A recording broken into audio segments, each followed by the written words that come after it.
Yeah, many thanks for staying with us. You're watching New Dawn on Ogun State Television. Yes, from insecurity now to the world of sports, football, to be precise. So let's talk football. And what else to talk about is now the way Super Eagles failed to qualify for the 2022 World Cup. After a goalless draw in Kumasi, Ghana, we thought the Ghanaians will be blown, or the Black Stars of Ghana will be blown apart in Abuja, but the reverse was the case. It ended 1-1. Yes, 1-1 draw. Thomas Partey got the first goal for the Ghanaians. Why? Trus Ekong equalized, and we're hoping that the Super Eagles of Nigeria will score the second goal. But based on a away goal rule, the Ghanaians have beaten us rather to that World Cup slot. And yes, football lovers, football fans are hungry. We are a big footballing nation, so it's always disastrous. It's always devastating where anytime we fail to qualify for the World Cup. But it's official now. Super Eagles failed to qualify for the 2022 edition of the World Cup. Joining us now to talk about this is IMIANVAN. A sports journalist. He has been in Abuja, still in Abuja. He saw it live yesterday, and particularly what happened afterwards. The destruction, fans taken to the stadium, taken to the pitch, and destroying facilities. So we also talk about that because that's quite an unfortunate incident. Well, Michael IMIANVAN is joining us via Zoom. Good morning, Michael. Good morning, Moses. Can you hear me better? Yeah, I can hear you loud and clear. I mean, how's the atmosphere? Yeah, Michael, you saw it all.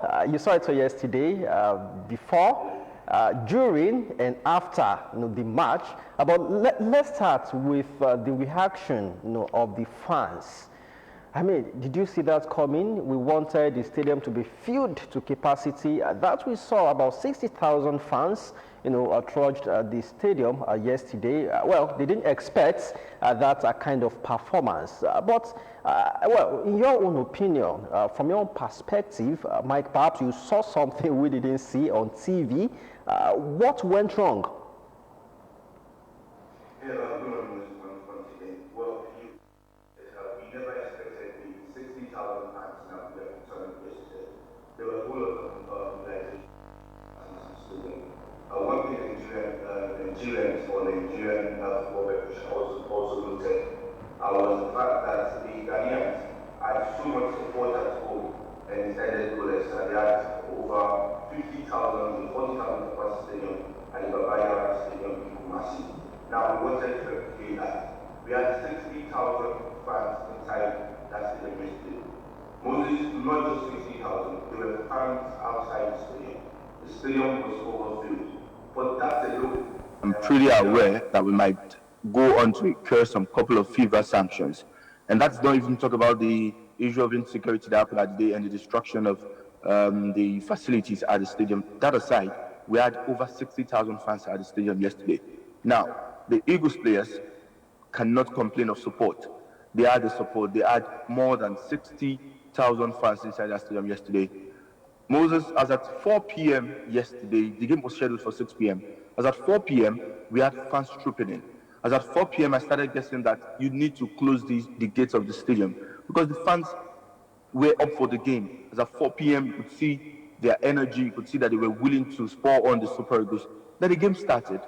Inside 10 minutes, I honestly don't know what happened. Then Nigeria decided to concede to Thomas Partey goal. Yes, Francis Zor should have done better, and that one is a topic for another day. Francis Zor, alongside Medical Koi, the goalkeeper department of the Super Eagles, seems not to have been settled at this point in time. No top quality over there. Now, I told people, I keep on saying it, this time, the fact that we lost out on the World Cup ticket, we lost out in Kumasi for failing to score a single goal. People kept saying, oh, the 0-0 performance in Kumasi was good. The composure of the players was okay because they were able to stand their own in a very, very packed stadium in Kumasi. But our own stadium was also packed. Francis Udor had so much confidence in Ghana. Came in into Abuja and there were issues. He was unable to even start his own ground. So on the long run, really, I think it's pretty important that we highlight the fact that our players I think they were not up for the fight. Okay. Now, let me quickly say this. In the first half, it was a good performance as compared to the second half. The second half, we needed one more goal.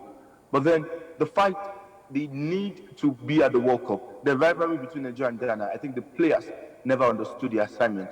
And again, Austin Abeokuta, some couple of panic substitution also played a key role in the game. And here we are, we're out, and we won't be at the World Cup. Okay, Michael, you talked about the goalless draw in Kumasi. We heard from Moses Simon, the presser, a pre-match presser, talking about that being the plan for them to get a goalless draw in Kumasi. Could that have been the plan? Yeah, of course, it could have, because the Nigerian team failed to really press. Now, there is a style with Augustine Abeokuta, which I want to believe you know that we play from the flanks. And also, the fact that we play from the flanks, it was one of the reasons we lost to Tunisia because they clipped out Moses Simon and we lost out in the round of 16. If you're also playing from the flanks, we also play with our full backs, Olaimo and be it Zaidu Sanusi or Calvin Bassi, trying to trudge forward and pushing forward. Yes, in Kumasi, we never did that. And we're only conservative about our play, about our style of play. Now, the fact that we thought we're coming to Nigeria and we will get a win, it shows that we were not serious. If you want to win the World Cup ticket, you have to be on your A game, over 180 minutes of football, or possibly extra time and penalties. Possibly extra time and penalties. And we saw that with Egypt and Senegal. Egypt had won the first leg, 1-0. Many thought they were going to get into the World Cup. The Senegalese national team scored also in their own backyard. They went into extra time and penalties. So we were not prepared. We thought we were just going to get this overboard and we just get the win. And also, we try to re-establish, connect. Okay, Michael. Also, not to preempt. Yeah, I'm with you. Not to also preempt the Abuja thing. The fact that this game was moved to Abuja, the players should also know that it's another thing entirely. It wasn't their usual terrain. It wasn't to you. It wasn't Surulere, Lagos. And they were confident of coming to Nigeria to get a win. The players in which we paraded. Now, two things. Ademola Lookman, for all of the performance, or for all whatnot about him, and Calvin Bassi, who understand the need to defeat Ghana. We need the players who understand the need to be at the World Cup. And that is what Austin Abeokuta did in the tail end of the game by bringing on Ahmed Musa and Odion Judigallo to do what? Because he felt, these players know what it means to play at the World Cup. They know what it means to play against Ghana. And brought them on. It was too late. That substitution, however, should have been Odion Judigallo and Kelechi Iheanacho. We understand there were issues with Kelechi and Austin Abeokuta. I think it was rude to the manager according to what we were told. Okay. But by and large, Augustine Abeokuta maybe should take the blame at the start of it all because he was in charge of this team. And as they say in football, if a team is not doing well, it boils down to the manager. Well, Michael, we wanted that support. And we wanted the stadium to be filled to capacity, just like what we saw in Kumasi when we had about 40,000 fans at the Babayara Stadium in Ghana. So, I mean, what did the ministry, what did NFF do wrong? Is it that the security agencies were not on top of the situation? Anyone could have done that, just pack the stadium, let the stadium be full with fans so that they can cheer on the Eagles. Well, I think they made a big mistake. Yeah, I can. Yeah, I think they made a big mistake by saying that the stadium was open yesterday by 2 p.m. You knew that fans were going to come on stage for this game. There was nothing wrong to have opened the stadium and enough fans in early. There were issues. And now I'll quickly bring this to your notice. As far as I understand, that the State Football Association chairman was injured at the gate while trying to gain entrance into the stadium. That is how mammoth the crowd were yesterday. And you opening the stadium at 2 p.m. would see a situation of maybe some possible stampede. But after the game, there was one of the entrances that leads to the pitch. One of the stewards decided to open a particular entrance. I do not know why. I don't know. Maybe he's also angry. He or she was also angry about the performance. Then he or she opened that gate, and the fans came in. The fans also jumped through and came onto the pitch, and they were really angry with the performance. Now, at full time, the fans at the upper tier of the stadium started throwing bottles and all of that onto canned bottles also onto the pitch. And the moment they were able to get entrance onto the pitch, now that was when the situation escalated. Now, the funny thing about this whole thing is that even the policemen available at the stadium had to run for their own lives too, because the crowd was more than 60,000. We all thought, in fact, we journalists started begging the Abuja fans to please turn up, turn up. We thought we were just going to have less than stadium. But boy, I think they heard what happened in Kumasi and they were up for it. They had the energy and all of that. So it boils down to insecurity at the end of the day at the stadium, because I was looking at the steward. Close to 6 or 7 of the steward was watching the football game. Why not even watching at the fans? Maybe there could be some fracas. It boils down to insecurity. This is on the blame of the NFF and the Sport Ministry. Okay, so but what does this portend for Nigerian football? Of course, perhaps you were thinking of going to Qatar. Well, that dream might have ended yesterday. But economically, what does that portend for Nigerian football? Football business crashed yesterday. Don't be surprised when the sponsors of the NFF will pull out of some couple of deals.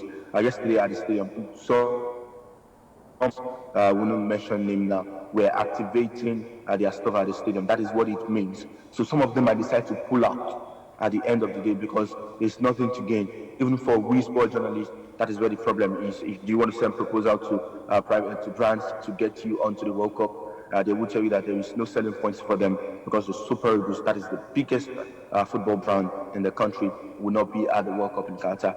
It's all done and dusted. Even for Ahmad Pinnick himself, the third-term bid. Okay, Michael? The FIFA sanctions that will come our way. Okay, our time is fast spent. So what should we do now? What should NFF do? Some are saying the coach should leave now. Iguavon should leave. Should we hire a foreign coach? The goalkeeping department is quite worrisome now. We saw Maduka Okoye, the AFCON in Cameroon. Yesterday, Uzor, didn't do so well, looking at how that goal squeezed past him. So going forward, from your own perspective, what should we be talking about? Of the coaches sacked, yes, no one should remain, from the goalkeeping coach to the technical advisor or the head coach, as they call him. That was the frustration of the Nigerian coaches, and they failed to get Nigeria onto the World Cup. We had Osman Ibrahim, Salisu Yusuf, we had Paul Aigbubu, and we also had this Emmanuel Amunike. If that's complete, Michael, a single person involved, every of the technical crew, you have to overhaul them. But we had a foreign coach, Genotro, and you all said it wasn't good enough. He should be sacked. You didn't mention my name. I didn't say you or I was not part of those who said that. Are you denying that I didn't say that? No, I didn't say we should sack Genotro. You didn't say that wasn't good enough? You know very well. I was a huge supporter of Genotro, really. I was a huge supporter of Genotro, and this is where we find ourselves. Do you think, Michael, if Raw was in the saddle, would we have qualified? Do you think? Raw is winning. Moses, Raw is massive 1-0. Raw is going to play 0-0 draw in Abuja, and fans will tell you the football was boring, but forget the fact that we will get onto the World Cup.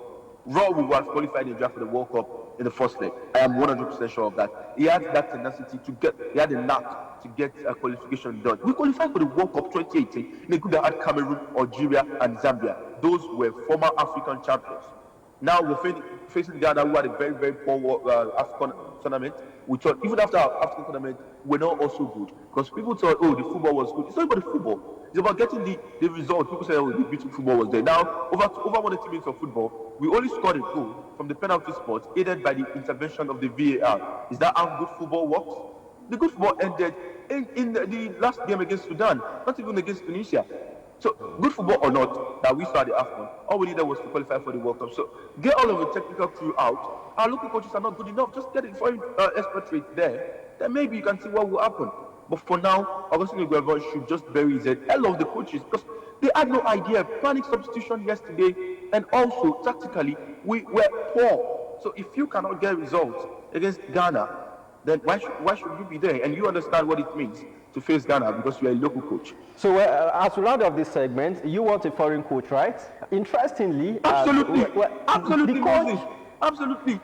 That's the combination of our local coaches. Those are the best ends in our local, experienced ends. We brought in Paul Aigbogu at the last minute. Moses, prior to the game, the Eagles training had IMIANVAN taking on defenders, taking defenders in training. Augustine Ogavu was the one taking the attacker. I was like, yo, what's going on? IMIANVAN was a striker or was a forward in his own days. Then Ogavu was a defender. So how come you guys decide to switch roles? So get all of the local coaches out. Yes, get a foreign manager. Because at this stage, our local coaches are not good enough. That's a combination of local coaches. They fail to deliver the ticket. Well, many thanks, Michael IMIANVAN. Michael is based in Ogun State, but currently in Abuja. And yeah, you should be coming home now, Michael. Yeah, I should. It's really sad, but then we have to go on and continue. We'll continue the FPFL, NNL, and Gateway United. So safe journey to Abeokuta, Michael. Thank you so much. All right.